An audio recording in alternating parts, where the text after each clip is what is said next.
ఓం శ్రీ మహాగణాధిపతయే నమ. ఓం శ్రీ గురుభ్యో నమ. ఓం నమ శివాయ. శివపురాణంలో ఈరోజు గుణనిధి గురించి తెలుసుకుందాం. నాయనలారా, తెలిసి కానీ తెలియక కానీ పరమేశ్వరుని ఆరాధించినట్లయితే ఆ భక్తులను ఈశ్వరుడు చల్లగా చూస్తాడు. దీనికి ఉదాహరణకి ఒక కథ చెప్తాను వినండి అంటూ రత్నాకరుడు చెప్తున్నాడు. పూర్వకాలంలో కాంపిల్ల నగరంలో యజ్ఞదత్తుడు అనే బ్రాహ్మణుడు ఉండేవాడు. ఆయన వేదాంగ విధుడు, శాస్త్రవేత్త, పరమ నిష్ఠాగరిష్ఠుడు. రాజు ఆదరణతో పాటు ప్రజల మన్ననలను కూడా పొందాడు. సదాచార సంపన్నుడని కూడా పేరు తెచ్చుకున్నాడు. అతని భార్య సోమిదమ్మ, భర్తకు తగిన భార్య. వీరి కుమారుడు గుణనిధి. ఒక్కడే కుమారుడు కావడం చేత అతన్ని అల్లారుముద్దుగా పెంచారు భార్యాభర్తలు. పిల్లవాడికి 7వ ఏడు రాగానే ఉపనయనం కూడా చేశారు. విద్యాభ్యాసానికి కూడా పంపారు. కానీ అతడు చదువు సంధ్యలు మానేసి సోమరివాడై చెడు స్నేహాలకి అలవాటు పడ్డాడు. ఈ విషయం తెలిసినా కూడా తల్లిదండ్రి ఒకగానొక కొడుకు కావటం చేత తల్లి బాగా గారాబం చేస్తుండేది, దండించేది మాత్రం కాదు. రాజుగారి కొలువు, పండిత చర్చలతోనే తండ్రికి కాలం సరిపోయేది. కుమారుని గురించి పట్టించుకునేవాడు కాదు. గుణనిధి క్రమంగా పెరిగి పెద్దవాడయ్యాడు. అతడితో పాటే అతని చెడు అలవాట్లు కూడా పెరిగాయి. దుర్జన సాంగత్యం, మద్యపానం, జూదం వంటి వ్యసనాలు బాగా అలవాటయ్యాయి. రాత్రి పగలు లేదు, ఎప్పుడో ఇంటికి వచ్చి అన్నం తినిపోయేవాడు. ఒకవేళ ఎప్పుడైనా తండ్రి కుమారుని గురించి అడిగితే వేదాధ్యయనంలో తీరిక లేకుండా ఉన్నాడని చెప్పేది తల్లి. కుమారుడు ఇంటికి వచ్చినప్పుడు కంటతడి పెట్టుకునేది తల్లి. చెడు తిరుగుళ్ళు మాని చదువుకోమని చెప్పేది. అతడు వినేవాడు కాదు. కానీ పుత్ర ప్రేమతో అతడు అడిగినంత డబ్బు ఇచ్చి పంపించేది. ఈ రకంగా తల్లికి తెలిసి కొంత, తెలియకుండా కొంత తీసుకెళ్లి జూదమాడేవాడు గుణనిధి. అయితే ఇట్లా కొంతకాలం గడిచింది. ఒకనాడు గుణనిధి తల్లిని డబ్బిమ్మని అడిగాడు. అతడు అడిగినంత ఆమె ఇవ్వలేకపోయింది. ఆ కారణంగా తల్లికి తెలియకుండా లోపల పెట్టెలో ఉన్న వజ్రపు ఉంగరాన్ని తీసుకుని పోయాడు గుణనిధి. గుణనిధి ఆ ఉంగరాన్ని జూదంలో ఓడిపోయాడు. గెలిచినవాడు ఆ ఉంగరాన్ని తీసుకుని రాజవీధిలో పోతుంటే యజ్ఞదత్తుడు చూశాడు. తన ఉంగరం ఇతడి చేతికి ఎలా వచ్చింది? వెంటనే అతనిని నిలువరించి, ఈ ఉంగరం నీకెక్కడిది? ఎవరిచ్చారు? నిజం చెప్పకపోతే రాజస్థానికి తీసుకుపోతాను అని చెప్పనన్నాడు తండ్రి. ఆ మాటలకు భయపడ్డ జోదర్ నిజం చెప్పేశాడు. అతడి మాటలు వినగానే స్థాణువులా చలనరైతుడైపోయాడు యజ్ఞదత్తుడు. అతనికి ఇవ్వాల్సిన బాకీ చెల్లించి ఆ ఉంగరాన్ని తీసుకుని ఇంటికి వచ్చాడు. భర్త ఇంటికి రాగానే కాళ్లకు నీళ్ళిచ్చింది భార్య. యజ్ఞదత్తుడు హతాశుడై నేల మీద కూలబడ్డాడు. అతడి కళ్ళు బైర్లు కమ్మాయి. భార్య అతని కాళ్ళు కడిగి, నాథా, నీ విచారణకి కారణం ఏమిటి అని అడిగింది. యజ్ఞదత్తుడు కొద్దిగా తేరుకుని, రాజుగారు నాకు బహూకరించిన వజ్రపు ఉంగరం ఏది అన్నాడు. ఓస్, దానికోసమేనా ఇంతేది? ఆ ఉంగరం లోపల పెట్టెలో భద్రంగా ఉంది అంది సోమిదేవమ్మ. ఒక్కసారి దాన్ని తీసుకురా అన్నాడు యజ్ఞదత్తుడు. ముందు స్నానం చేసి భోజనం చేయండి, ఆ ఉంగరం ఎక్కడికి పోదు, లేవండి అంటూ మాట తప్పించడానికి ప్రయత్నించింది భార్య. దానికి కోపగించిన యజ్ఞదత్తుడు, ఓసి పాపిష్టిదానా, నిజం చెప్పు, నీ కొడుకు వేదమంత్రాలు వల్లిస్తున్నాడా? అసలు గురువు దగ్గరికి వెళుతున్నాడా?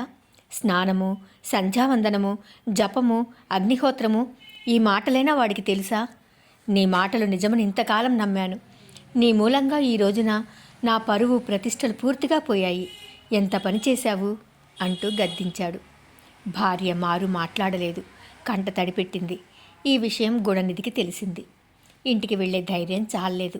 ఏం చేయాలో తెలియక ఊరు వదిలి పారిపోయాడు. ఉన్నప్పుడు తినటం, లేనప్పుడు పస్తు. ఎక్కడికి వెళ్ళాలి, ఏం చెయ్యాలి, ఇలా ఆలోచిస్తూ ఒక గ్రామం చేరాడు. ఆ ఊళ్ళో ఒక శివాలయం ఉంది. ఎక్కడికి వెళ్లాలో తెలియని గుణనిధి శివాలయంలోకి వెళ్ళాడు. ఆ రోజు శివరాత్రి. ఆ రాత్రంతా భక్తులు అక్కడ చేరి భజనలు చేస్తున్నారు. గత 2 రోజులుగా భోజనం చేయలేదు గుణనిధి. నీరసించిపోతోంది శరీరం తూలిపోతోంది. నిద్రపోదామంటే అంతా భజన గోలగా ఉంది. ఇంతలో భక్తుల పూజలు పూర్తయ్యాయి. భగవంతుడికి నివేదనలు చేశారు. వారంతా ఆ రోజు ఉపవాసం ఉన్నారు కాబట్టి ఆ ప్రసాదమే ఎవ్వరూ తినలేదు. తెల్లవారబోతుంది. భక్తులు స్నాన సంధ్యలు పూర్తి చేసుకోవటానికి బయటకు వెళ్ళారు. ఆలయంలో ఎవ్వరూ లేరు. దేవుని విగ్రహం దగ్గర అనేక రకాలైన తిరుబండారాలు, గుమగుమ వాసనలు. ఆకలి బాధతో అలమటిస్తున్న గుణనిధికి శివుని అనుగ్రహం లభించినట్లు అనిపించింది. మెల్లగా లేచి వెళ్ళి గర్భాలయంలోకి ప్రవేశించాడు. అక్కడ దీపారాధన కొండెక్కింది. పైనున్న బట్ట చింపి నూనెలో ముంచి వెలిగించాడు. ఆ వెలుతురులో ప్రసాదం ఉన్న పాత్రలు చేతిలోనికి తీసుకున్నాడు. ఇంతలో బయట ఎవరో వస్తున్న అలికిడైంది. వాళ్ళు వచ్చి తనని అడ్డగిస్తారేమోనని భయపడి పారిపోబోయాడు. అతన్ని చూసిన భక్తులు దొంగ దొంగ అని అరిచి పట్టుకోవడానికి ప్రయత్నించారు. ఆ కంగారులో గర్భగుడి బయటకు వచ్చి అక్కడ ఉన్న నందీశ్వరుడి మీద పడ్డాడు. తలకు బలమైన గాయమైంది. స్పృహ కోల్పోయి కొద్ది క్షణాలలోనే మరణించాడు. గుణనిధి ప్రాణాలు తీసుకుపోవడానికి యమదూతలు వచ్చారు. అతని కోసం శివభటులు కూడా వచ్చారు. ఇతడు పాపి, జూదరి, దొంగ కాబట్టి యమలోకానికి రావాలి అన్నారు యమకింకరులు. మహాశివరాత్రి నాడు ఉపవాసం ఉన్నాడు. రాత్రంతా జాగారం చేశాడు. పైగా తెల్లవారకుండానే ప్రాణాలు కూడా వదిలాడు కాబట్టి కైలాసానికి రావాలి అన్నారు శివభటులు. ఈ రకంగా వీరి మధ్య వాదోపవాదాలు జరుగుతుండగా ఆకాశం నుండి ఒక దివ్య విమానం ఒకటొచ్చింది. అప్పుడు శివదూతలు, ఓ యమభటులారా, లోకంలో ఎవరైనా సరే తెలిసి కానీ తెలియక కానీ శివరాత్రి ఉపవాసం ఉండి జాగారము చేసినట్లయితే వారికి కైలాస ప్రాప్తి కలుగుతుంది. ఇతడు ఆ 2 పనులు చేశాడు. పైపెచ్చు శివరాత్రి రోజున మరణించాడు కాబట్టి ఇతడికి శాశ్వతంగా కైలాసంలో ఉండే యోగ్యత లభించింది. అందుచేత గుణనిధిని కైలాసానికి తీసుకుపోతున్నామంటూ అతన్ని దివ్య విమానం ఎక్కించి కైలాసానికి తీసుకుని పోయారు. గుణనిధి కైలాసంలో చాలా కాలం ఉండి తర్వాత కళింగదేశపు రాజకుమారుడిగా జన్మించాడు. తండ్రి తర్వాత ఇతడే రాజయ్యాడు. ఇతని పేరు ఆరిందముడు. ఇతడు గొప్ప శివభక్తుడు. శివాలయాలు కట్టించాడు, యజ్ఞయాగాలు చేశాడు, పండితులకు అగ్రహారాలు దానం చేశాడు, శివకేశవులకు భేదం లేదు అని ప్రచారం చేశాడు, నిరతాన్నదానం చేశాడు. చివరికి అవసాన కాలంలో అష్టాక్షరీ మంత్రాన్ని జపిస్తూ ప్రాణాలు వదిలాడు. బ్రహ్మ మానసపుత్రుడు పులస్త్యుడు. అతని కుమారుడు విశ్రువు. విశ్రువు భరద్వాజుని కుమార్తె దేవవర్ణిని వివాహమాడాడు. ఆరిందముడు మరణించిన తర్వాత స్వర్గ సుఖాలను అనుభవించి దేవవర్ణి గర్భాన వైశ్రావణుడిగా జన్మించాడు. ఇతడే కుబేరుడు. కుబేరుని అందచందాలు, బలపరాక్రమాలు చూసి ముచ్చటపడి పాతాళలోకంలో ఉన్న సుమతి తన కుమార్తె కైకసిని పిలిచి, నువ్వు ఏ రకంగానైనా సరే విశ్రువుని వివాహమాడి అతని వల్ల కుబేరుని వంటి కుమారుని కనవలసింది అన్నాడు.